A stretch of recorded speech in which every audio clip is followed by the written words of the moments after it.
인종차별 발언으로 물의를 일으킨 버겐 아카데미 교사가 교직에서 물러날 것으로 보입니다. 뉴저지주에서 최근 대대적 이민 단속이 펼쳐져 한인 2명을 포함해 100여 명이 체포됐습니다. 맨해튼 폭탄 테러범이 가족 이민 초청으로 미국에 들어온 것으로 드러나면서 가족 이민 축소가 탄력을 받을 전망입니다.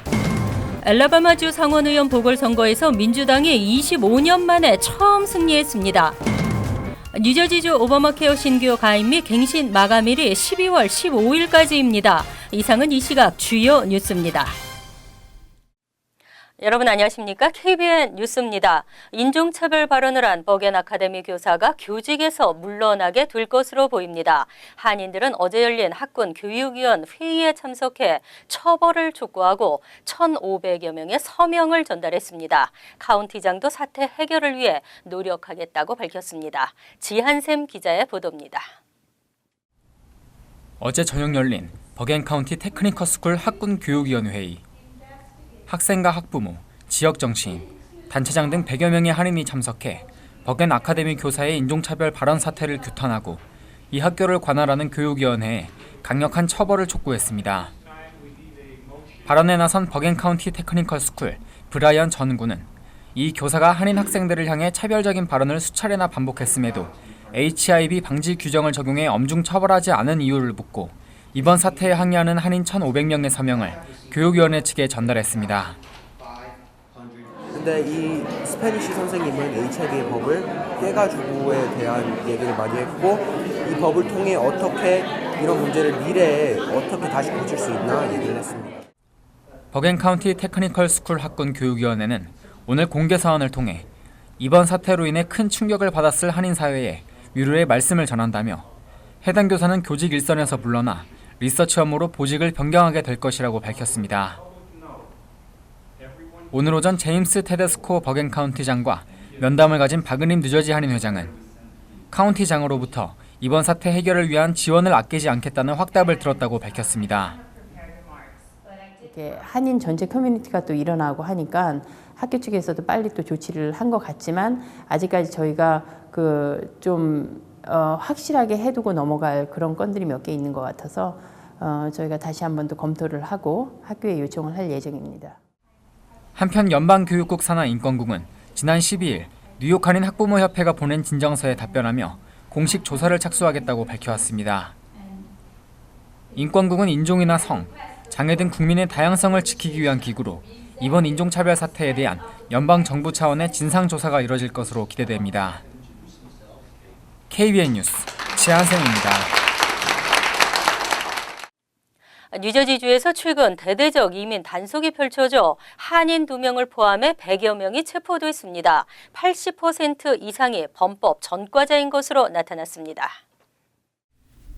최근 닷새간 뉴저지주에서 펼쳐진 대대적인 이민 단속에서 한인 2명을 포함 모두 101명이 체포됐습니다. IC 국토안보 수사국 세관 국경 단속국의 공조로 이루어진 이번 단속은 주로 범법 이민자를 대상으로 했습니다.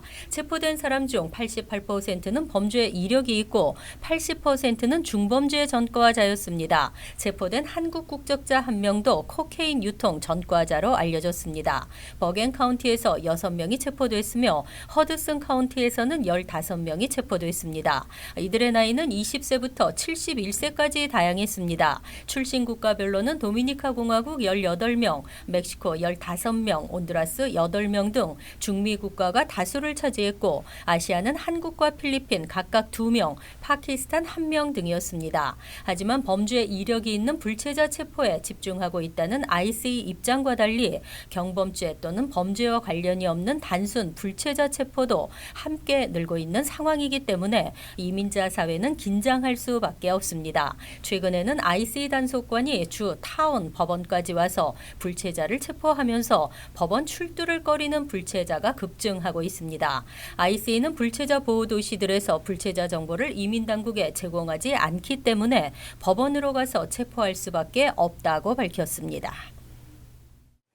이민자를 옥죄이는 이민정책, 이민자 스스로가 불을 붙이고 있습니다. 이번 맨해튼 폭탄 테러 범인이 가족 이민 초청으로 미국에 들어온 것으로 드러나면서 연방정부가 추진하는 이민정책이 더욱 탄력을 받을 전망입니다.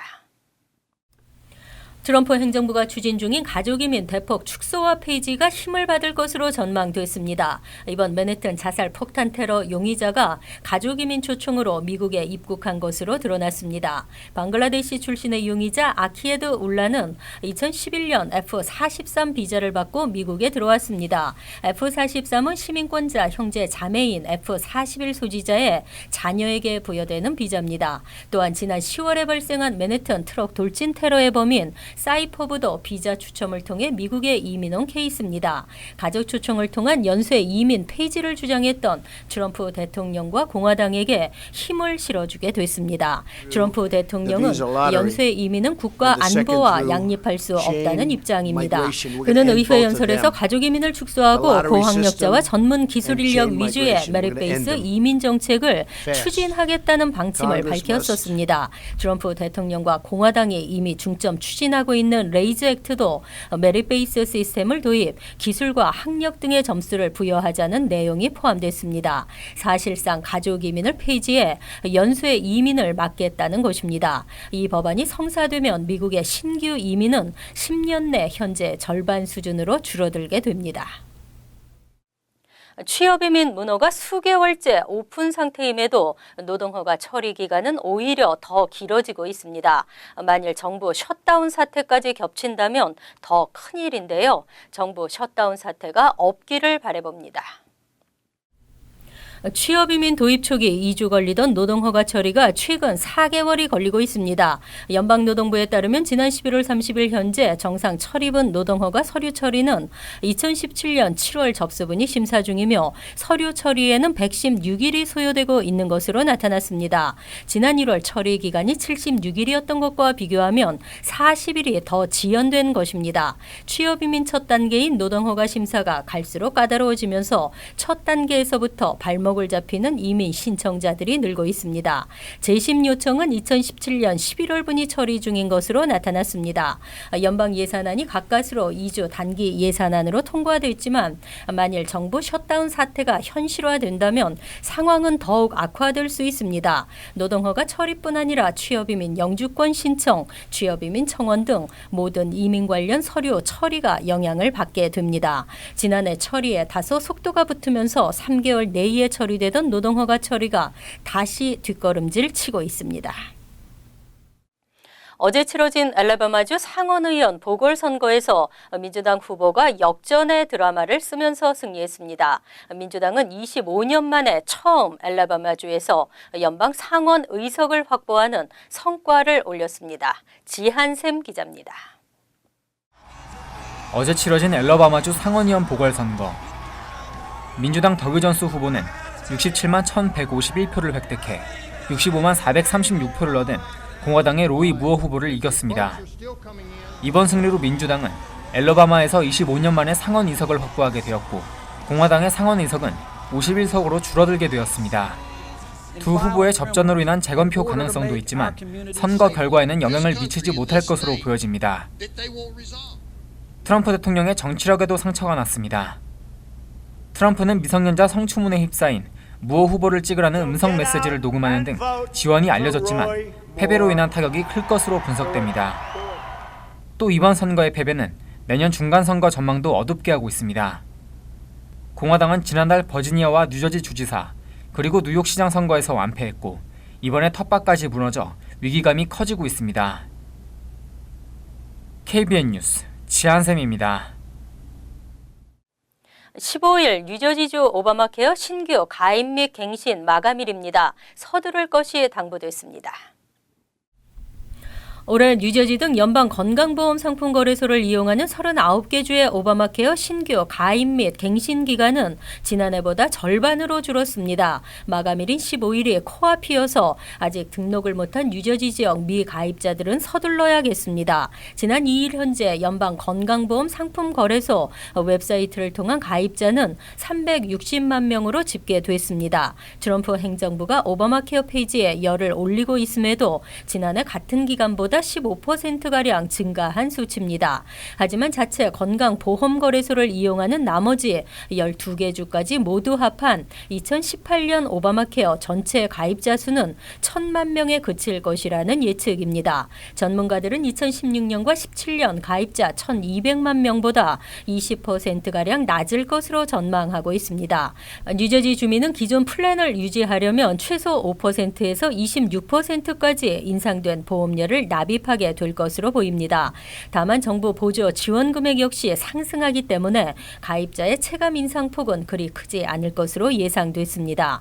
한편 뉴욕주는 올해도 오바마케어 가입 신청 기간을 지난해와 마찬가지로 3개월간 진행합니다. 11월 1일 시작한 신청과 갱신의 마감일은 내년 1월 31일까지이고 자체적으로 건보거래소를 운영하고 있습니다. 뉴욕 한인 봉사단체 협의회가 김봄신의 소장을 신임 회장으로 선출했습니다. 협의회는 또 봉사단체 디렉토리를 배포해 한인 사회가 필요할 때 도움을 요청할 수 있도록 할 계획입니다. 12일 퀸즈 YWCA 민권센터, 시민참여센터 등 8개 단체가 참석한 협의회 총회에서 김봄신의 소장이 차기 회장에, 부회장에는 린다리 뉴욕 한인 봉사센터 사무총장이 선출됐습니다. 또 정관 개정안을 심의 인준했으며 봉사단체 디렉토리를 배포했습니다. 정관은 2009년에 처음 마련돼 현 실정에 맞춰 개정했습니다. 회장의 임기를 2년으로 하고 기존 위원회를 폐지하는 대신 정 부회장과 총무, 서기 등으로 집행부를 구성하도록 했으며 협의회의 주요 활동은 운영위원회에서 결정하도록 했습니다. 김 신임 회장은 한인사회 많은 단체들이 각각 활발한 활동을 펼치고 있는 가운데 협의회를 통해 시너지 효과를 얻을 수 있을 것이라며 앞으로 단체들이 더 성장할 수 있도록 협의회를 이끌어 나가겠다고 말했습니다. 또 이날 배포한 디렉토리는 공공의료, 법률, 가정, 장애인, 선거 등의 분야에서 서비스를 제공하는 한인 및 타민족 주요 단체와 뉴욕시 정부기관 연락처를 담아 한인들이 정보를 몰라 혜택을 받지 못하는 경우가 없도록 했습니다.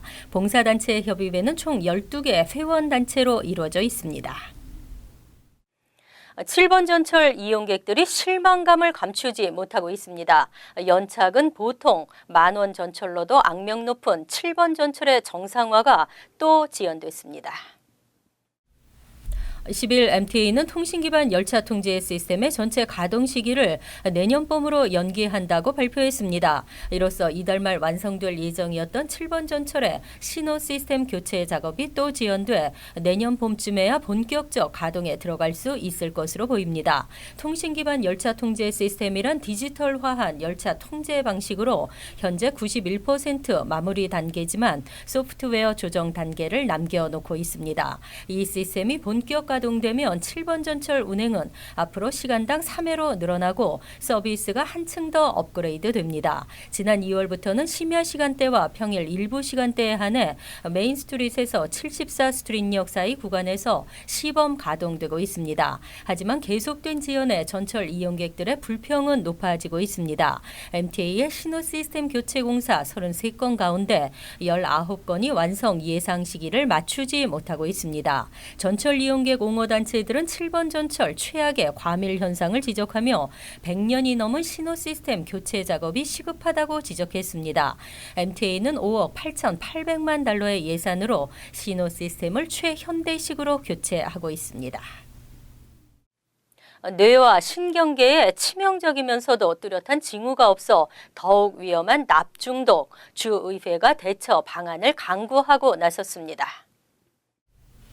뉴욕시 어린이들을 대상으로 한 납성분 중독 테스트 의무화가 추진되고 있습니다. 브루클린 크라운 하이츠를 선거구로 둔 제시 해밀턴 주 상원 의원은 킨더가든과 초등학교 2학년 및 4학년에 진학할 때 의무적으로 납성분 중독 테스트를 받고 이를 제출하도록 하는 법안을 발의했습니다. 주택공사의 시형 아파트 납페인트 부실 조사 파문이 확산되고 있는 가운데 시의회가 나선 것입니다. 해밀턴 의원은 주택공사의 미흡한 조치로 인해 때문에 주민들이 걱정하고 있다며 이 문제에 대해 주택공사가 책임질 수 있도록 하는 것이 나의 의무라고 강조했습니다.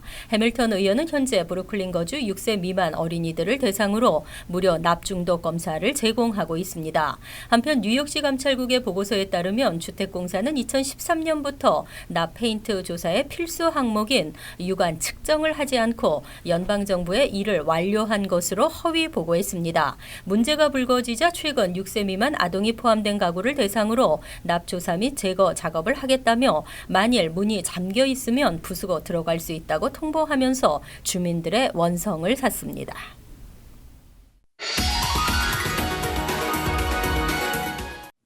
이어서 LA 지역 한인사회 소식입니다. LA 게티 센터를 위협하던 스코블 산불이 노숙자들의 취사 때문으로 드러났습니다. 여준호 기자입니다. 지난 6일 LA 게티 센터 인근에서 발생한 스코벌 산불은 인근 노숙자들의 불법 취사 행위가 원인이었던 것으로 드러났습니다. LA 카운티 소방국은 스코벌 산불이 발생한 405번 프리웨이 인근 세플베다 패스 지역을 조사한 결과 산불 발생 당일 도로 주변 노숙자촌에서 취사를 위해 불을 피운 정황이 발견됐다고 밝혔습니다. 당국은 산불에 직접적인 영향을 미친 용의자는 지목되지 않았다면서 조사 당시 현장엔 아무도 없었다고 설명했습니다. 이어 당국은 앞으로 산불 시즌이 시작되면 예방 차원에서 노숙자촌을 대상으로 집중 단속을 실시할 예정이라고 강조했습니다. 한편 진정 국면에 접어들던 벤츄라 카운티 지역의 토마스 산불이 다시 확대되면서 산타바바라 지역까지 번지고 있습니다. 역대 5번째 규모로 기록된 토마스 산불은 현재 벤츄라 카운티를 중심으로 20만 에이커에 달하는 지역을 불태웠으며 전체 주민들의 절반 가까이가 대피했습니다. 당국은 산타애나 강풍의 영향은 많이 줄어든 상태지만 건조한 날씨로 진화에 어려움을 겪고 있으며 진화율은 20%에 그치고 있다고 전했습니다. 스코벌 산불을 비롯해 LA와 샌디에고 등지에서 발생한 크릭, 라일락, 라이 산불은 불길이 잡히면서 현재 복구 작업이 시작된 상태입니다. MBC 뉴스 여준호입니다. 한편 유례없는 산불로 남캘리포니아 지역이 큰 피해를 입은 가운데 LA 카운티가 피해 주민들을 돕기 위한 원스톱 센터를 오픈했습니다.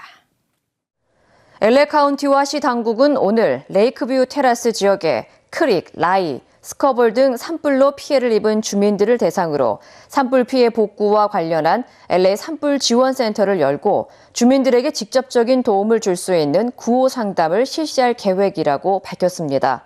LA 산불 지원 센터에서는 각 기관에서 나온 전문가들이 정신건강과 보험, 주택 지원 등에 대한 다양한 정보를 제공합니다.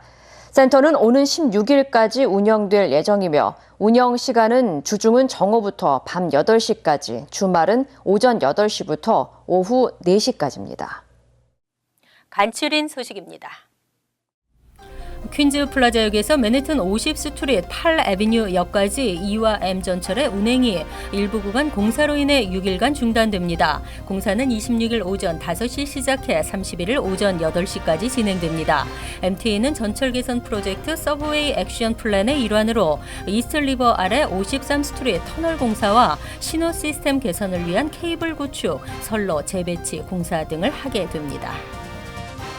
10일 오전 8시쯤 이스트리버 브루클린 브리지와 맨해튼 브리지 중간 지점에서 신원이 확인되지 않은 아시안 남성의 시신이 발견돼 경찰이 수사에 나섰습니다. 시신은 검시소로 옮겨져 사인을 확인 중입니다. 10일 오전 11시쯤에도 퀸즈 아스토리아 파크 앞 이스트리버에서 20대 아시안 여성의 시신이 발견됐습니다. 이 여성은 검은색 재킷과 검은색 신발을 신고 있었으며 신분증은 발견되지 않았습니다. 11일 리전트위원회는 장애 학생 고교 졸업 규정을 대폭 완화하는 계획을 발표했습니다. 장애 학생은 주정부에서 실시하는 리전트 시험 기본 요구 조건에서 제외되고 교육감 재량하에 지역 졸업장을 취득할 수 있습니다. 현재는 일반 학생보다 10점 낮은 커트라인을 적용하고 있습니다. 하지만 뉴욕주 전체 졸업률을 높이는 대신 학업 수준을 낮출 수 있다는 우려도 나왔습니다. 포트리시 정부에서 매년 연말에 실시하는 3시간 무료 주차가 지난 월요일 12월 11일부터 시작돼 내년 1월 1일까지 계속됩니다. 연말 3시간 무료 주차는 메인스트리트 주변 다운타운 도로 미터 파킹과 타운 전체 공영 주차장에 모두 적용되며 3시간 이상 주차할 경우엔 일반 주차 요금과 규정이 적용됩니다.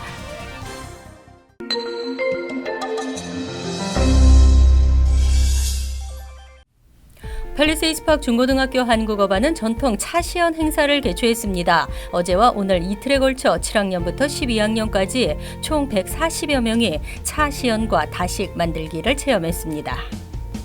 KCS는 12월 15일 베이사이드 오피스에서 오전 10시부터 12시까지 무료 이민법률 봉사를 실시합니다. 상담을 원하는 분은 KCS로 사전 예약을 해야 합니다. 대한민국 6.25 참전 유공자 뉴욕 지회는 어제 플러싱 금강산 연회장에서 송년 행사를 개최했습니다. 환율과 증권 소식입니다.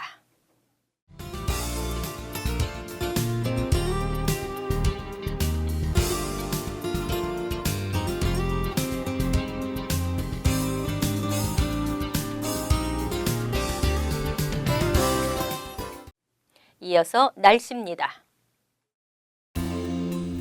이번 주내는 춥습니다. 목요일은 오전 중 소낙눈이 내리겠고 간간히 맑겠습니다. 낮 최고 기온은 34도, 섭씨 1도, 밤 최저 기온은 22도, 섭씨 영하 6도로 예상됩니다. 금요일은 간간히 구름이 끼는 대체로 맑은 날씨를 보이겠습니다. 토요일은 대체로 맑은 날씨에 추위가 이어지겠습니다. 이상으로 KBN 뉴스를 마칩니다. KBN과 함께 편안한 하루 되시기 바랍니다.